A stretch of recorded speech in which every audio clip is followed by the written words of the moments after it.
Dans la série des séances de travail, le Premier ministre chef du gouvernement est allé à la rencontre de Joseph Borrell-Fontelle, haut représentant aux affaires étrangères et à la sécurité avec rang de vice-président de la Commission de l'Union européenne. Il s'est agi pour les deux hommes d'évoquer, entre autres, la situation à l'est de la RDC et le regard de Brazzaville quant à une sortie de crise qui touche la région des Grands Lacs.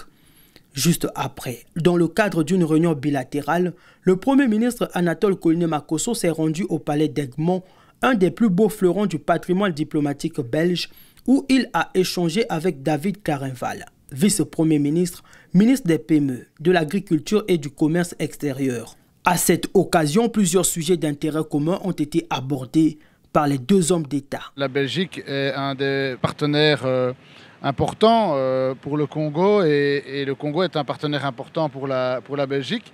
Nous avons parlé des possibilités de pouvoir encore augmenter ces échanges et surtout d'accroître les investissements qui pourraient être faits et qui seraient mutuellement fructueux pour nos deux pays. Donc je pense que nous avons été dans certains dossiers plus d'actualité aussi en parlant de la situation macroéconomique et géopolitique du monde qui a l'influence aussi tant au Congo qu'en Belgique et qui permettent d'avoir des perspectives positives tout en ayant quand même des défis à relever. Le séjour du Premier ministre chef du gouvernement lui a permis de faire avancer plusieurs grands dossiers d'ordre politique et économique avec la Belgique. En témoigne la qualité des échanges et des interlocuteurs.